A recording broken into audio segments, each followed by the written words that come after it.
नमस्कार दोस्तों, आपका स्वागत है हमारे YouTube channel SRIP edu farm में। आज का हमारे वीडियो का टॉपिक है how to be all clear in semester exams.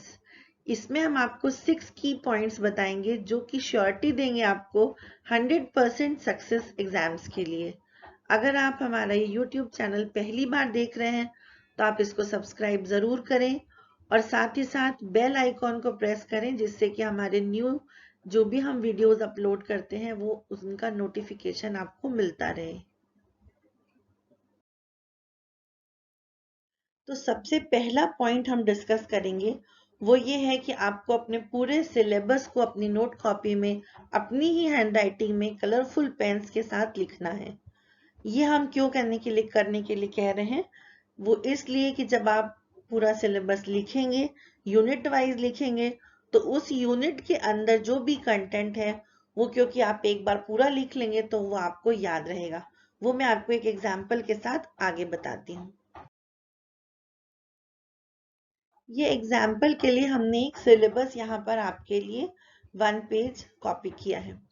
अब आप इसमें देखिए कि जैसे हम एक एक यूनिट को अगर लिखते हैं तो उसमें हमको आइडिया लग जाता है कि पहले तो कि उस यूनिट में हमको क्या पढ़ना है और दूसरा ये कि उस यूनिट में क्या क्या चीजें आती हैं।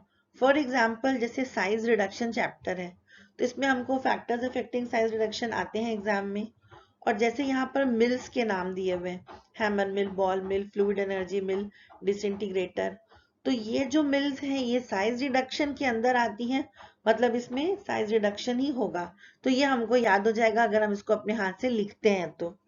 सिमिलरली साइज सेपरेशन है तो इसमें आप देख रहे हैं वर्किंग ऑफ साइक्लोन सेपरेटर दिया हुआ है। तो साइक्लोन सेपरेटर जो है वो साइज सेपरेशन के अंदर है, मतलब उसमें सेपरेशन प्रिंसिपल होगा। इस तरीके से जब हम एक बार किसी सिलेबस को लिखते हैं तो कुछ तो आइडिया हमको लग जाता है और साथ ही साथ जो अलग से नाम समझ में आते हैं वो जरूर हमको याद रखने हैं। सिमिलरली आप इस सिलेबस में भी देखिए कि आपको यहाँ पर अगर सिलेबस नोट किए हुए होंगे तो आपको उसके अंदर हर यूनिट के अंदर क्या चीज है वो याद रहेगा। जैसे माइक्रोमेरेटिक्स है, उसमें यहाँ पर डिटेल में दिया हुआ है कि like derived properties of powders है, पोरोसिटी है, ये पढ़ना रहता है अपने को। थिक्सोट्रॉपी पढ़ते हैं, न्यूटोनियन सिस्टम्स पढ़ते हैं, फिर थ्योरीज ऑफ फिजिकल स्टेबिलिटी पढ़ते हैं इमल्शन में। तो इस तरीके से चीजें जो है जब हम अपने हाथ से लिखे होते हैं तो वो हमें याद रहती है। अब हम आते हैं अपने सेकेंड पॉइंट में, learn introduction and definition of each chapter of each unit. इसमें हमको ये करना है कि हमारे सिलेबस में जितने यूनिट हैं उसका एक छोटा छोटा इंट्रोडक्शन बनाना है और साथ में उससे रिलेटेड डेफिनेशंस को लिख के वैसे ही एज इट इज याद करना है। इसके एग्जाम्पल के लिए हमने आपके लिए एक ही सिलेबस कॉपी किया है। इसमें अगर आप ये डिफरेंट यूनिट्स देखते हैं तो जैसे यहाँ पर एक है माइक्रो एनकैप्सुलेशन, तो आपको अगर पता होगा कि माइक्रो एनकैप्सुलेशन क्या है, उसकी डेफिनेशन क्या है, तो इससे रिलेटेड अगर आपको कोई क्वेश्चन आता है तो फर्स्ट पैराग्राफ तो आप एकदम सही से लिखेंगे और उसके आगे भी इससे रिलेटेड अगर आपने मेथड्स वगैरह पढ़े हैं, एप्लीकेशंस पढ़ा है, तो आपको वहां पर याद आ जाएगा। Similarly transdermal drug delivery system है, उसका आप डेफिनेशन याद कर लीजिए, इंट्रोडक्शन याद करिए। उसी तरीके से यहाँ जितने यहाँ पर यूनिट्स दिए हुए हैं सबके आपको एक एक पैराग्राफ में इंट्रोडक्शन और साथ में डेफिनेशन जरूर से पढ़ लेनी है। तो जब आप आंसर लिखोगे तो आपका फर्स्ट पैराग्राफ तो अच्छा इंप्रेशन देगा और अगर अलग से डेफिनेशन 1 मार्क 2 मार्क की आती है तो वो भी आपका एकदम सही होगा, उसमें कोई गलती नहीं होगी। तो बताते हैं थर्ड की पॉइंट।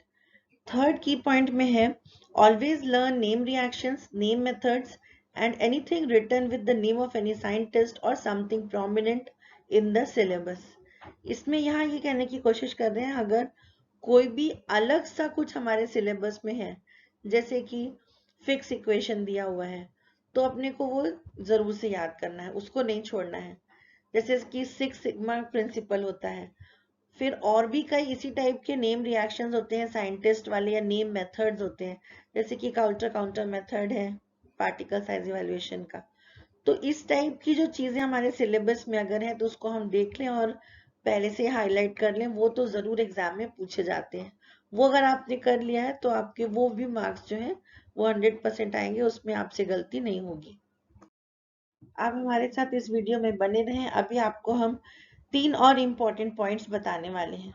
तो 4th पॉइंट हमारा आता है solve all the questions of the previous 5 year questions of internal sessional exams and external में यूनिवर्सिटी एग्जाम्स।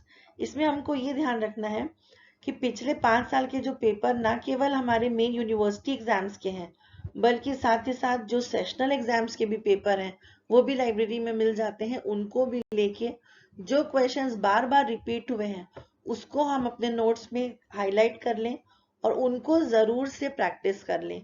अगर उतना भी कर लेते हैं तो आप 100% ऑल क्लियर तो हो ही जाएंगे। अब आता है हमारा 5th point, make a separate notebook for 1 mark questions, objectives, definitions in which notes will be in your own writing. अभी जैसे कि पीसीआई सिलेबस है उसमें 20 मार्क्स के 1 मार्क के क्वेश्चंस आते हैं। उसके बाद कुछ शॉर्ट नोट्स होते हैं, कुछ लॉन्ग क्वेश्चंस होते हैं। लेकिन आप कैसे भी टाइप का क्वेश्चन है उसमें इनिशियल डेफिनेशन तो लिखनी होती है। अगर आपने एक अलग से नोटबुक बनाई है और उसमें आप 1 मार्क के क्वेश्चंस, ऑब्जेक्टिव्स को, डेफिनेशंस को लिखे हुए हैं तो वो 20 मार्क्स तो इनिशियल वाले सही होंगे ही। साथ ही साथ लॉन्ग क्वेश्चंस में भी शुरुआत के जो है इंट्रोडक्शन और इनिशियल चीजें आप इसको लिख देंगे तो वो मार्क्स भी आपको बिल्कुल मिल जाएंगे। तो यहाँ आपको अपने आप ये नोटबुक में लिखना है, ऐसा नहीं करना है कि सिर्फ बुक में टिक कर लिया और हो गया। जैसे कि मैंने आपको बोला कि हैंड रिटन नोट्स की अपनी एक इम्पोर्टेंस होती है। जब आप उसको अपने आप से लिखते हैं और उसमें बार बार पढ़ते हैं, आप उसको बार बार टिक करते हैं, उसको हाइलाइटर से हाईलाइट करते हैं, तो वो चीजें आपको एग्जाम में याद आती हैं। इसी तरीके से आपने अगर स्पेसिफिकली डेफिनेशंस को लिखी हुई हैं और वैसे ही याद करके जब आप आंसर में लिखते हैं तो उससे आंसर में इम्पैक्ट ज्यादा पड़ता है, मार्क्स अच्छे मिलते हैं। अब हम आते हैं अपने आखिरी पॉइंट में। आपको जो इम्पोर्टेंट डायग्राम्स हैं, इक्वेशंस हैं या कहीं फैक्टर्स अफेक्टिंग है या नेम ऑफ मेथड्स हैं, इनको अच्छी तरीके से याद करना है। अगर आप उसको याद कर लेते हैं तो उसके अंदर का कंटेंट आप अपने आप भी लिख सकते हैं। लेकिन डायग्राम्स अगर अच्छे बने हुए नहीं होंगे, उसमें प्रॉपर लेबलिंग नहीं होती है तो वहां मार्क्स नहीं मिलते हैं।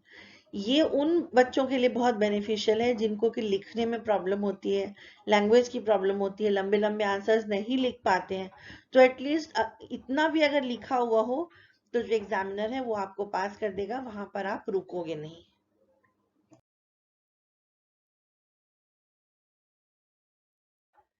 तो हमने आज 6 की पॉइंट्स देखे जिनको कि अगर आप अच्छी तरीके से फॉलो करते हैं तो मैं आपको आज गारंटी देती हूँ कि आप अपने सेमेस्टर एग्जाम्स में जरूर पास हो जाएंगे और आप बिल्कुल ऑल क्लियर होंगे। और इसके अलावा आप अपने एग्जाम्स में बहुत अच्छा स्कोर करेंगे। तो होप आप इसको फॉलो करें और हमारे वीडियोस को देखते रहें। Thank you so much.